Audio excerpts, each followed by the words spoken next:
Ya, pemirsa, kita sudah mendengarkan bagaimana suara hati Pak Haryadi mewakili rekan-rekan kalangan pengusaha, ya, dan juga Pak Wijayanto sudah memberi ulasan beberapa hal terkait dengan topik diskusi kita. Tapi sebenarnya, apakah perlu dilakukan reshuffle khususnya di jajaran Menteri Bidang Ekonomi?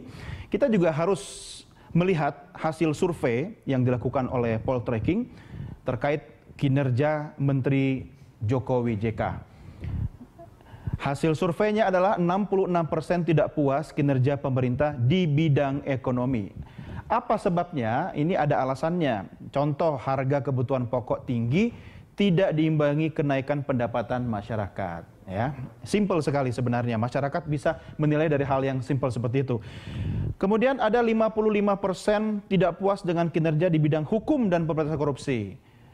Alasannya kisruh antara KPK dan Polri. Hari ini Presiden Joko Widodo melakukan rapat terbatas menteri-menteri bidang hukum. Ini mungkin untuk menganalisa terkait dengan ketidakpuasan masyarakat ini. Ya, ini juga masih ada hasil dari Polkom Institute, ya, terkait Menko Polhukam dan Menkumham merupakan menteri yang kinerjanya dianggap negatif dalam pemberitaan. Dan Menko Perekonomian Sofyan Jalil, Menteri BUMN Rini Sumarno, dan Menteri SDM Sudirman Said termasuk menteri yang dinilai berkinerja negatif. Berkinerja negatif. Kalau tadi Pelindo itu di bawah Bu Rini, ya, Pak Wijayanto, ya. Nah, Anda sepakat tidak dengan hasil survei seperti ini? Dan sekaligus menjawab pertanyaan pemirsa kita dari Makassar tadi. Ya, sebenarnya kalau kita komentari yang di bidang ekonomi dulu, ya. Yang pertama pertumbuhan 4,7, kuartal kedua akan tumbuh berapa? Menurut saya kalau kita mau realistis ya kira-kira 4,7% lah.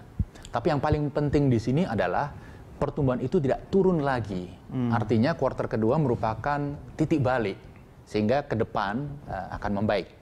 Kalau kuartal kedua jauh lebih buruk lagi, berarti ini titik terendah kita 4,7%. Saya yakin akan ada perbaikan di kuartal kedua, paling tidak sama begitu ya. Ada beberapa data yang mengindikasikan itu, misalnya konsumsi listrik meningkat. Ini menggambarkan aktivitas masyarakat di level grassroots maupun manufacturing. Itu salah satu indikasi.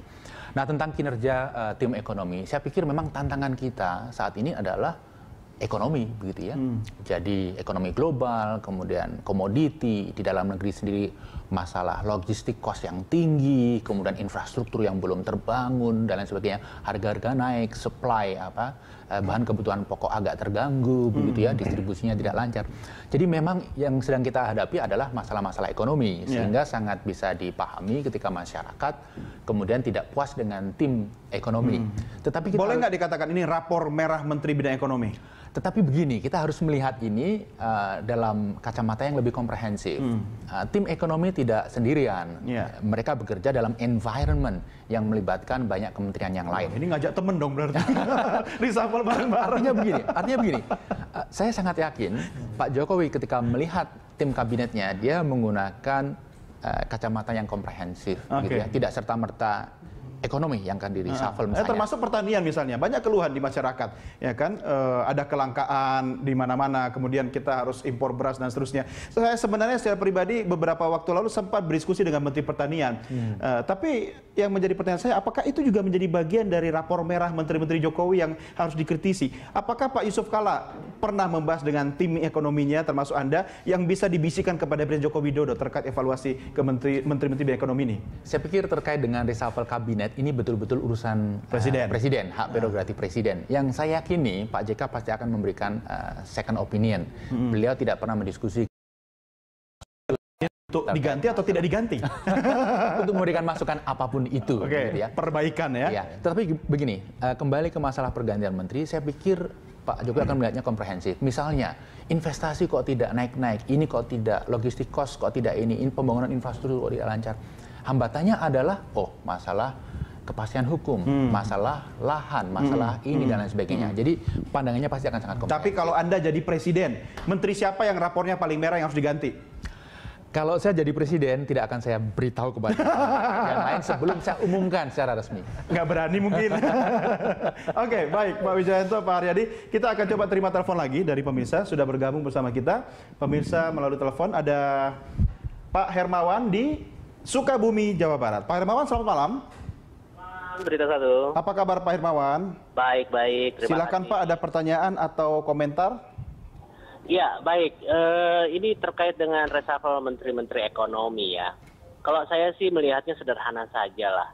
Kita nggak perlu terlalu yang dibenahi itu karena memang terlalu jelimet. Menteri-Menteri Ekonomi ini memang backbone ya. Dia ini adalah penjawab terdepan dari apa yang dikomitmenkan oleh Presiden Jokowi ketika masa kampanye. Ini karena ini hal-hal yang saya ingin membawa kepada hal-hal yang mendasar saja gitu loh. Mana itu kemandirian pangan, mana itu subsidi untuk petani, mana itu sawah-sawah yang baru, mana itu irigasi-irigasi yang dibangun. Saya lebih baik kita itu terfokus kepada satu permasalahan. Perekonomian itu besar, luas. Saya ingin mengajak kepada pemerintah itu supaya fokuslah. Fokusnya di mana nih Pak? Urusin dulu perut rakyatnya ini. Pertanian? Mungkin saya lebih setuju dengan pertanian ya. Pertanian urusan itu perut ya? Utama dulu deh. Baru kemudian itu kontainer yang nunggu lama baru diurusin. Mahakam blok Mahakam. Pak Hermawan, ini kalau seandainya hari ini Anda saya lantik jadi presiden, kalau Anda harus mengganti menteri, menteri mana yang harus reshuffle? Waduh. Anda bebas kok. Soal bukan saya yang pilih kemarin ini. Menurut Anda yang rapornya merah, menteri apa ini?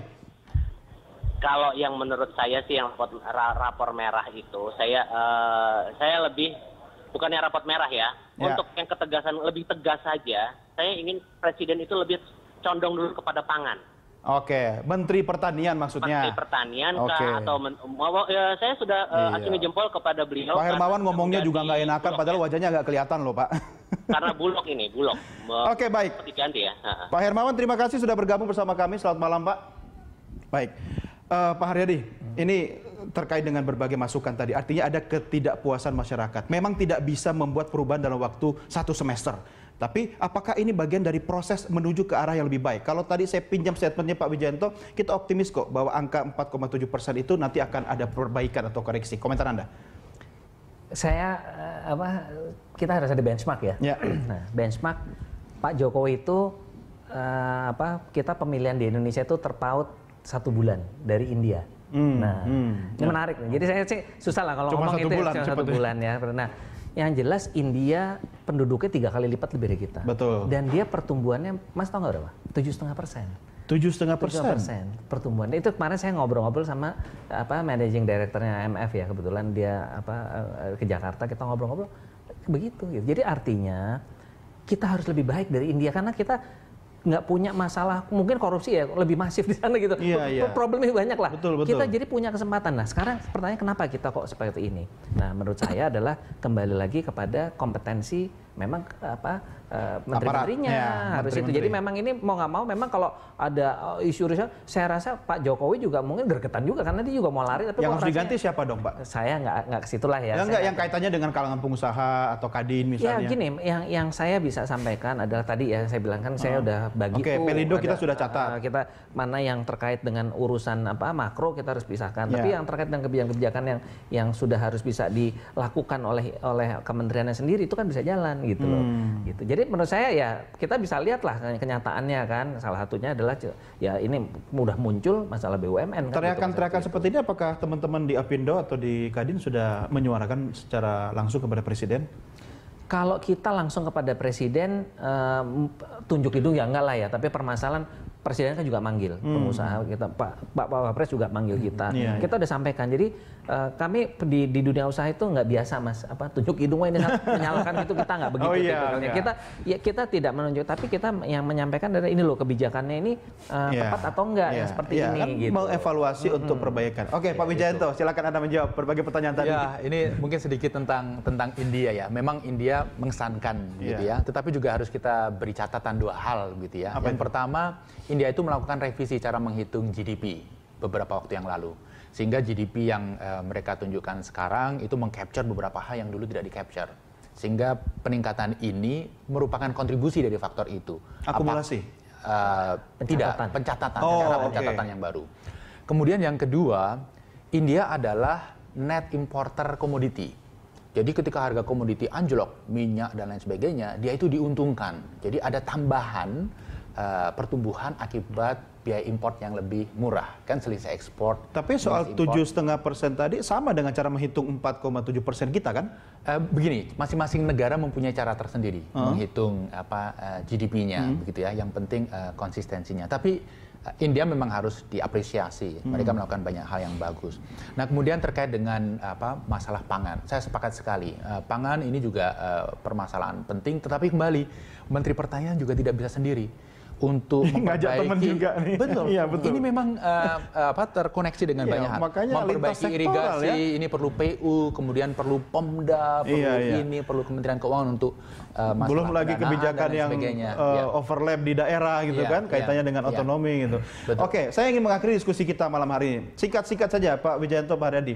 Bisa nggak dari marah-marahnya Presiden kemarin itu ada perubahan, apakah itu regulasi, sikap atau mental, bukan sekedar panas-panas tai ayam saja. Kalau ada sidak, kemudian media meliput, 2 bulan kemudian bubar jalan sama lagi. Komentar Anda?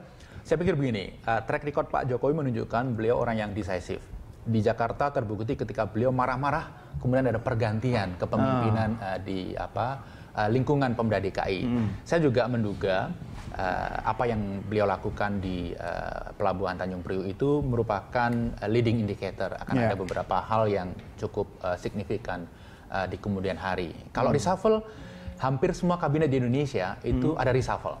Problemnya adalah berapa banyak yang reshuffle dan kapan. Nah, ini ada Pak Jokowi dan barangkali Pak Jokowi yang tahu. Baik, Pak Haryadi, 5 detik. Ya, kalau saya meyakini Pak Jokowi bisa ada perubahan. Bisa ada perubahan. Karena beliau dan Pak JK karakternya sama, selalu detail Mas. Jadi dia memutuskan sudah suatu keputusan, dia akan cek lagi. Jadi saya yakin. Apalagi kalau sudah keluar kata-kata ancaman, pasti ya. Karena kami sama-sama orang Solo. Gitu ya. Oke, baik. Pak Haryadi, terima kasih bersama kami. Pak Wijayanto, terima kasih. Dan sukses buat Anda berdua. Sampai ketemu lagi. Dan pemirsa, sampai di sini diskusi